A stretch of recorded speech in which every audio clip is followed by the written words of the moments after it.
జగన్ అంటే. అంటే ఇక్కడ నాకు ఎక్కడ కాన్ఫ్లిక్ట్ వస్తుందంటే జగన్మోహన్ రెడ్డి గారికి అటువంటి భాష నచ్చదు అంటే అటువంటి భాష నచ్చకపోతే భాష మాట్లాడుతున్న నాయకులు ఆయన కరెక్ట్ చేసి ఉండాల్సింది. కానీ కొంతమంది నాయకులు కంటిన్యూస్గా 5 ఏళ్ళు అదే భాష మాట్లాడారు. 5 ఏళ్ళు జగన్మోహన్ రెడ్డి మాట ఆయన వాళ్ళు వినలేదా? జగన్మోహన్ రెడ్డి వాళ్ళకి చెప్పలేదా అని? లీడర్ ఎప్పుడు చెప్తానే ఉన్నాడు. మాకు ఎక్కడా కూడా అటువంటి ఆయన్ని ఎవరన్నా ఏదన్నా అంటే బాధపడి హర్ట్ అయ్యడం తప్ప నేచురల్గా మమ్మల్ని ఆళ్ళ మీద అదను లేకపోతే ఆళ్ళ మీద ఆ ప్రెస్ మీట్ పెట్టు ఏళ్ళ మీద ఇటువంటి తప్పుడు ఆలోచనలు కానీ ఆ వేలో నడవమని కానీ ఇప్పుడు కూడా మమ్మల్ని సూచించలేదు, చెప్పలేదు. సార్ అంత పని చేశారని ఫీల్ అవుతారు కదా మీరు? 5 ఏళ్ళు గవర్నమెంట్లో అద్భుతంగా పనిచేసాం, పేదవాళ్ళ కోసం పనిచేసాం అని ఫీల్ అవుతారు. ఓటమి తర్వాత జగన్మోహన్ రెడ్డి గారిని ఫస్ట్ కలిసినప్పుడు ఏం మాట్లాడారు మీతోటి? మంచి చేసాం ఆ మంచి జనం తర్వాత తెలుసుకుంటారు అని చెప్పి అన్నాడు. కానీ ఇప్పుడు కూడా డౌన్ అవ్వలేదు అసలు. మీలాంటి వాళ్ళు డౌన్ అయి ఉంటారు కదా, క్యాడరు నాయకులు. మేము డౌన్ అయినా ఆయన డౌన్ అవ్వాలా. ఆయన మాకు ధైర్యం చెప్పాడు. ఈరోజు మళ్ళీ 16 నెలల్లో మేము అందరం కూడా నిలబడి ఈరోజు ప్రభుత్వానికి అంటే సవాల్ అని కదా సార్. ప్రభుత్వం మమ్మల్ని ఇన్ని ఇబ్బందులు పెడతా ఉన్నా, చిన్న పోస్ట్ పెడితే లోపలేస్తున్నారు, చిన్న పోస్ట్ పెడితే ఏదో ఐటీ యాక్ట్ అంటాడు లోపలేస్తారు, ఎంత మందిని ఇబ్బంది పెడతా ఉన్నారండి. ఎన్ని వందల కేసులు పెట్టారు. ఈ పాటికి అసలు ఇంకొక లీడర్ అయితే మూసేసుకొని వెళ్ళిపోతారు. ఈరోజు ధైర్యంగా నిలబడ్డాం. కొన్ని లక్షల మంది, కొన్ని కోట్ల మంది ఈ రోజున మళ్ళీ సమాధానం చెప్తూ ఈరోజు మరి ఇంత వ్యవస్థను నడుపుతూ పార్టీని ముందుకు తీసుకెళ్తూ మళ్ళీ అందరూ కూడా ధైర్యంగా ప్రెస్ మీట్లు పెడుతున్నారు, ముందుకు వస్తున్నారు, ప్రోగ్రాములు చేస్తున్నారు. ఏ రోజుకి ఆ రోజు 1,00,00,000 సంతకాల కార్యక్రమానికి మెడికల్ కళాశాల వాటి మీద ప్రజల దగ్గరికి వెళ్తా ఫుల్ యాక్టివ్ అయిపోయింది పార్టీ. ఎక్కడ కూడా ప్రజల విషయంలో అవ్వచ్చు, మన మంచి విషయంలో అవ్వచ్చు, ఎక్కడ తగ్గేదే ఉండదండి. 100% ముందుకెళ్ళిపోతారు. పొత్తులకు సంబంధించిన చర్చ ఏమైనా ఉందా సార్ ఆంధ్రప్రదేశ్లో? వైసీపీ మళ్ళీ ఒంటరిగానైనా, మళ్ళీ వాళ్ళ ముగ్గురు అట్లే రావాలా సార్? ఈ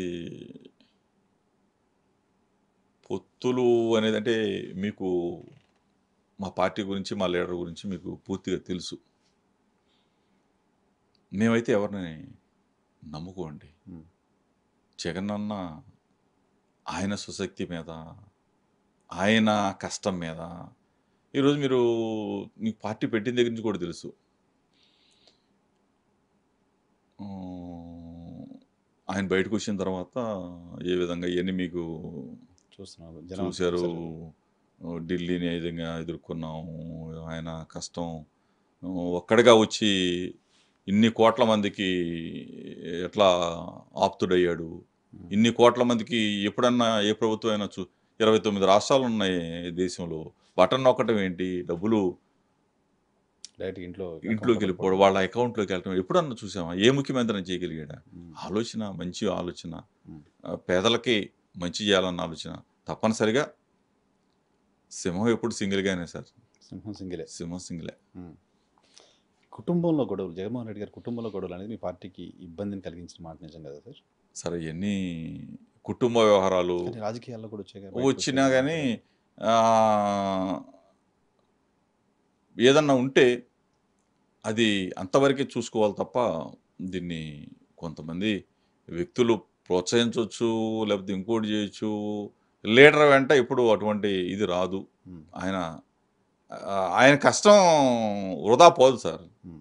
డెఫినెట్గా మంచి రాజశేఖర రెడ్డి గారి కుమారుడు జగన్మోహన్ రెడ్డి గారి ఇది ఎప్పుడు కూడా ఆ ఇది ఆయనకు ఉంటుంది. 100% ఏమీ దీనికి అడ్డురావు. చంద్రబాబు నాయుడు సాఫ్ట్వేర్లో చంద్రబాబు నాయుడు పెద్దగా కక్ష సాధింపులకు పోడు అని గడిచిన 5 ఏళ్ళు బాగా రెచ్చిపోయారు మీరు. కానీ ఇప్పుడు చంద్రబాబు నాయుడు కాదు, కొడుకు వచ్చాడు, లోకేష్ వచ్చాడు. లోకేష్ రాజకీయం ఎలా ఉంటుందో చూస్తున్నారు, భయపడుతున్నారు వైసీపీ అని చర్చ. లోకేష్ భయపెడుతున్నాడా మిమ్మల్ని? సార్, భయపడే వాళ్ళు ఉంటే భయపెడతారు సార్. భయపడుతున్నారా? భయపడే వాళ్ళు ఉంటే భయపెడతారు, అంతేగాని నాలాంటి భయపడ్డు. లోకేష్ ఇంత షార్ప్ అవుతాడు, ఇంత కీలకం అవుతాడు, ఇంత స్ట్రాంగ్ అవుతాడు అని అనుకున్నారా? అంటే షార్ప్ అవుతాడు, కీలకం అవుతాడంటే ఆల్మోస్ట్ ఆయన గవర్నమెంట్ రన్ చేస్తున్నాడు అని ఇంప్రెషన్ కదా, ఎవరన్నా కదా. అంటే అన్నిట్లో షార్ప్గా ఉన్నాడు అనేది మాకు తెలిసింది. దేంట్లో? ఇట్లా షార్ప్గా ఉన్నాడు ఇంకా. చంద్రబాబు చంద్రబాబు నాయుడుగా కలవాల్సిన అవసరంలా, ఉమ్, లోకేష్ని కలిస్తే పని అయిపోద్ది. ఉమ్, పవన్ కళ్యాణ్ని కలవాల్సిన పనిలా, ఉమ్, లోకేష్ని కలిస్తే పని అయిపోద్ది. ఉమ్, బీజేపీ వాళ్ళని కలవాల్సిన పనిలా, ఉమ్, లోకేష్ని కలిపితే పని అవుతుంది. ప్రభుత్వాన్ని నడిపేది ప్రస్తుతం లోకేష్ అని ఒక్కటి మాత్రం తెలుసు. ఉమ్. సో అంటే అక్కడ దాకా లోకేష్ దగ్గర కూడా గొప్ప కదా, మాట్లాడడం రాదు, పప్పు గిప్పు ఇంకేదో మాట్లాడారు వీళ్ళంతా. అంటే పప్పు మీరు మీరు చేసిన క్యాంపెయిన్ కదా. పప్పు ఉప్పయ్యాడా నిప్పయ్యాడా తుప్పనేయాడా 29కి తెలుస్తుంది మీకు. ఇప్పుడైతే పవర్లో ఉన్నాడు కదా, ఇప్పుడైతే పవర్లో ఉన్నాడు. 90,000 మెజార్టీతో గెలిచాడు. 100%. ఓడిపోయాడు అన్నారు మీరు. ఓకే, దాన్నే ఎక్కడ ఒక మంచి మాట చెప్పండి లోకేష్ గురించి, పర్లేదు. లోకేష్ అంటే పప్పులో కాలు కొన్ని కొన్ని ఇప్పుడే మళ్ళీ ఇప్పుడు షార్ప్ అయ్యాడు అంటే పప్పులో కాలు వేస్తాడు. ఉమ్. ఇప్పుడు నా కేసే ఉంది, ఎవడో చెప్పాడు అనుకోండి సపోజ్, ఈ కేసు ఎందుకు పెడతాడు? ఇప్పుడు బుర్ర ఉన్నోడు ఎవడైనా కొంచెం ఆలోచన చేస్తాడు, ఈ జోగి రమేష్ ఎందుకు ఇవన్నీ ఇటువంటి కేసు పెడితే మనం ఎక్కడ నిలబడతాం, రేపు 5 నెలలు కాబట్టి దానిలో బయటకు వస్తాడు, మళ్ళీ లేనిపోయింది ఈడితో ఎందుకు కాలేదనడానికి మీ కేసే ఉదాహరణ. ఎందుకంటే ఒక విధంగా చెప్పాలంటే అంతకు ముందు కన్నా ఒక అడుగు ముందుకేయచ్చు, ప్రభుత్వంలో ఉన్నాడు, ప్రభుత్వ దీంట్లో ఉన్నాడు కాబట్టి. కానీ మంచి చేస్తే మంచి అని చెప్తారు సార్, చెడు చేస్తే చెడు. ఇప్పుడు ప్రభుత్వాన్ని నడుపుతా ఉన్నారు, చంద్రబాబు నాయుడు గారు తీసుకునే నిర్ణయాలు లోకేషే తీసుకుంటున్నాడు అని అనుకుంటున్నాం. మరి ఇంప్లిమెంట్ ఎందుకు చేయలేకపోతున్నావు నువ్వు పథకాలు? మరి మేము పెట్టిన మెడికల్ కళాశాలను మీరు ఎందుకు కట్టలేకపోతా ఉన్నారు? మేము ప్రోత్సహించి 60%, 60% మొదలుపెట్టిన మచిలీపట్నం, మూలపేట, రామాయపట్నం పోర్టులు మీరు ఎందుకు ముందుకు తీసుకెళ్ళలేకపోతా ఉన్నారు? ఈ పెద్ద మనకి ఆర్థిక వ్యవస్థ కదండి పోర్టులు అనేది, ఆర్థిక వ్యవస్థ. ఈరోజు ఇక్కడ ఉన్న ముఖ్యమంత్రి మాట్లాడుతా ఏంది, మచిలీపట్నం పోర్టుకి మాకు కనెక్ట్ కావాలి అని ఎందుకు చెప్తా ఉన్నాడు? కావాలని ఎందుకు చెప్తా ఉన్నాడు? మచిలీపట్నం పోర్ట్ అనేది మేము 60%, 70% పనులు పూర్తి చేశాం కాబట్టి, ఆ ధైర్యం, ఆ దమ్ము జగన్మోహన్ రెడ్డి గారు చేశాడు కాబట్టి.